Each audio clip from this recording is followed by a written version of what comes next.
Hi there, and welcome to my first video on Johann Sebastian Bach's repertoire by flute. The aim of this video is twofold. One, show you how to insert your breath into specific places of Bach's Allemande of Partita BWV 1013 by solo flute. Two, share personal observations and conclusions, fruit of an in-depth analysis which I hope can be useful to all those who are about to engage in the study of this beautiful piece.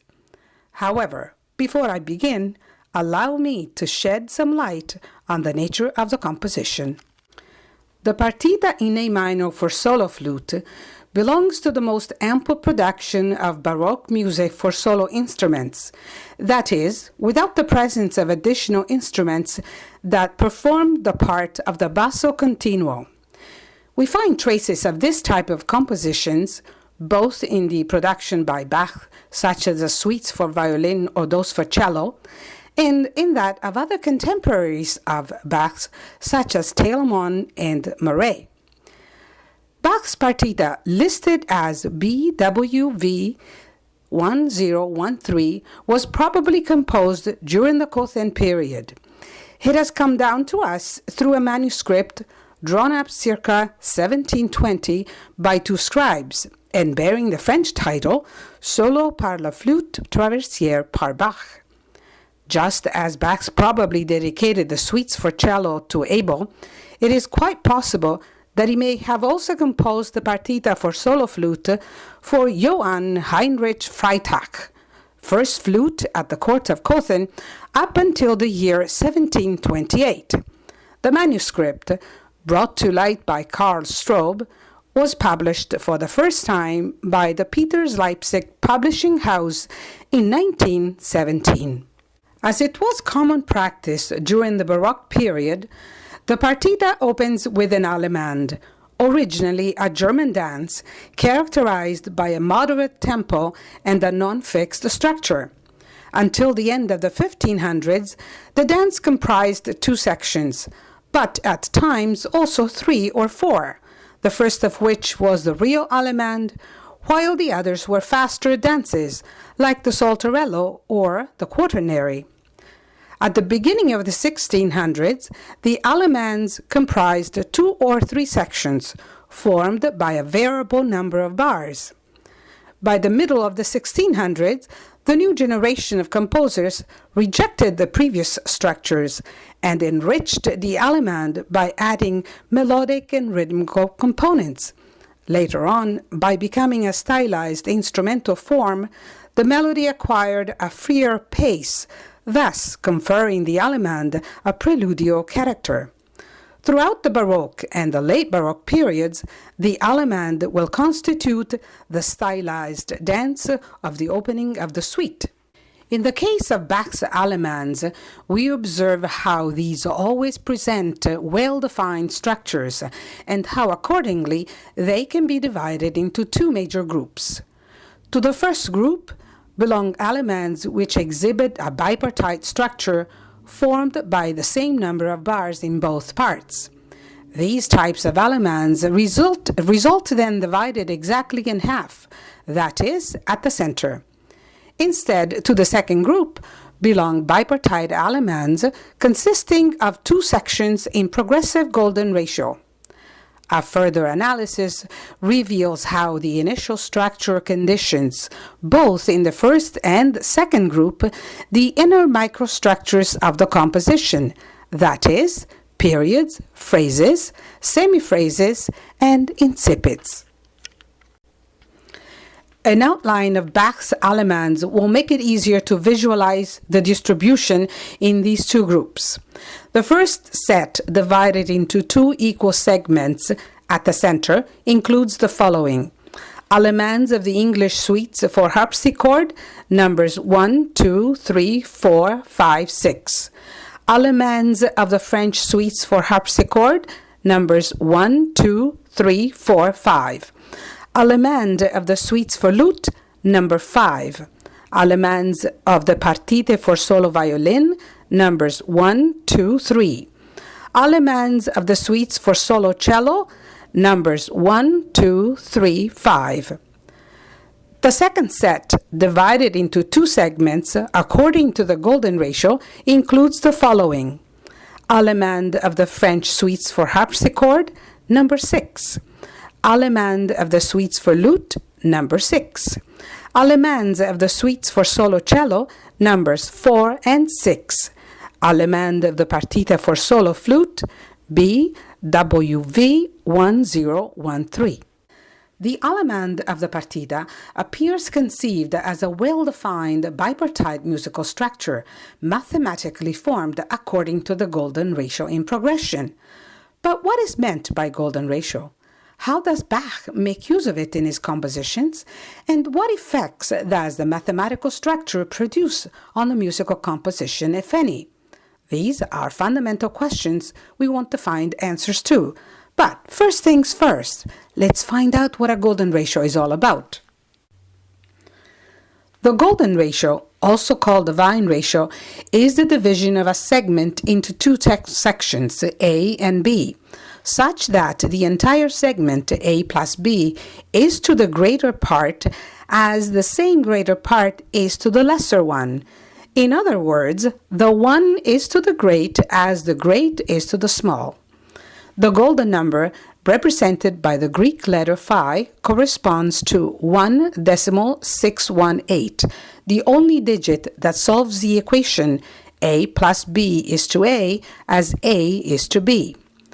The greatest among architects, artists, painters, sculptors, musicians, and mathematicians of all times, such as Pythagoras, Phidia, Dufay, Fibonacci, Leonardo da Vinci, Botticelli, Brunelleschi, Keplero, Le Corbusier, and Debussy, just to mention a few, devoted themselves to the study of this ratio, considered since time immemorial a symbol of unity and harmony, inasmuch as it appears as a mathematical formula inherent in all aspects of the created universe. In fact, in the shape of a golden spiral, it is present in the shell of the nautilus. In plants, it regulates the arrangement of leaf growth on a stem, phyllotaxic spiral. In flowers, it regulates the arrangement of petals. In humans, it is present in the DNA molecule, in the cochlea, and in the general proportions of the body. In the universe, it takes the shape of individual clusters or single galaxies. Therefore, by means of the repetition of this elite ratio, the divine ratio produces the symmetry or balance in size and the eurythmy or harmony. In a progression of divine proportions, each part represents a microcosm or a tiny model of the whole, that is, of the one. Let's now take a look at how Bach uses the golden ratio to shape the Allemande. Let's count each bar written by Bach, and let's consider the 49 bars of the Allemande as an entire segment. By performing the operation 49 divided by 1.618 to find the point at which the entire segment is divided into two segments according to the golden ratio, we get 30. Next, we find the size of a smaller segment by subtracting 49 minus 30 equals 19. Now we know that the segments are proportioned according to the golden ratio, the lesser having 19 bars and the greater having 30 bars. Together, these segments form the entire Allemande of 49 bars. Let's now observe how, in the musical score, this first golden division corresponds to the point at which Bach divided the Allemande in bipartite form, bar 19. From this perspective, the mark signaling the refrain acquires much importance during the performance. Otherwise, this first golden ratio, fundamental to the structure of the piece, would not be very clear. I will use a red mark to indicate the golden ratio in the score. We now take a look at only this first part of the piece, and using the previous procedure, we obtain the golden ratio of the segment showing 19 bars. The result will be two segments, one of 8 bars and the other one of 11 bars. Since we are sectioning the smaller part of the Allemande, we always place the smaller segment first. In the music score, we will mark this new golden ratio at the end of bar number 8. Next, we divide the segments of 8 bars and 11 bars previously obtained according to the golden ratio. The first 8 bars are divided into 3 plus 5. We mark the golden division at the end of bar 3. The 11 that follow are divided into 5 plus 6. We mark the new golden ratio at the end of bar 13. We now go back to the first 8 bars of the piece, already divided into 3 plus 5, and divide the remaining 5 bars according to the golden ratio in order to get to bar 8. And we get 2 plus 3. Let's place a red mark at the end of bar 5. Next, we focus our attention to the first 3 bars to make a further division into 2 golden segments. The result will be as follows: one segment of 1 bar and another of 2 bars. Even the musical notation suggests this division, because the piece begins with a unique opening bar that will never be repeated exactly the same way. Instead, it is followed by 2 twin bars. Another very important thing to notice is that the opening bar contains internally twice the same melodic rhythmic pattern, so we consider it internally divided into 1 plus 1. At this point, it is important to refer to the Fibonacci series applied in music because of its connection to the Allemande. The Fibonacci series is a numerical sequence discovered by Leonardo Fibonacci, Pisa 1170-1240. In this series, each number is the sum of the preceding 2, and their ratio is the golden number. The numbers in the series go as follows: 1, 1, 2, 3, 5, 8, 13, 21, etc. In the Allemande, we observe that the first bar contains the numbers 1, 1 of the series. The 2 identical bars that follow represent the number 2 in the series, and the sum of these initial bars represents the number 3, in which, by the way, falls the golden ratio, as it also happens at the end of bars 5 and 8. Let's now go back to the last 11 lines that conclude the first part of the Allemande. As previously stated, they are divided into 5 plus 6. Let's consider the first 5 bars. When we divide them according to the golden ratio, we get 2 plus 3 bars. Notice the red mark at the beginning of bar 11. Finally, let's divide the last 6 bars that complete the first part of the Allemande. Let's now look at the first part of the Allemande, with the golden ratio marked so far.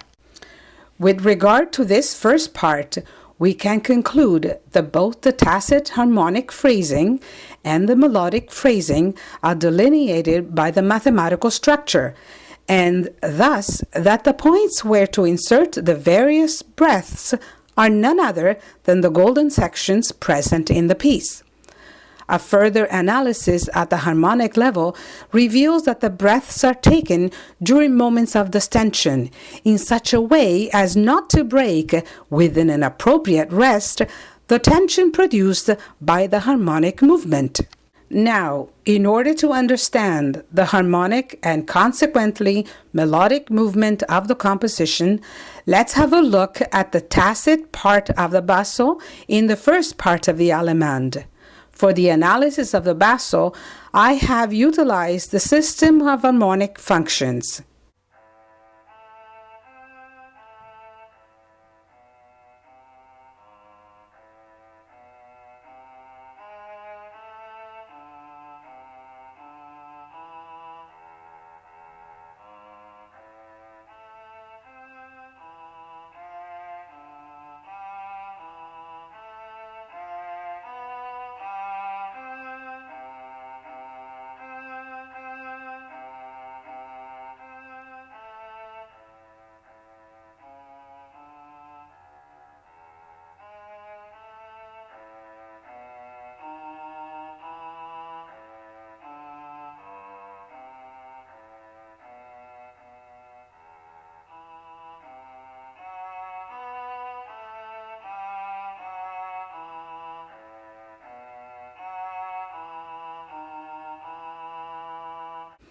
Anyone interested in pursuing more information concerning the second part of the Allemande may contact me at one of the addresses listed below. I shall now play the Allemande for solo flute by Johann Sebastian Bach to show in practice the results of this analysis. I hope you have found this video useful, and I thank you for your attention. See you soon.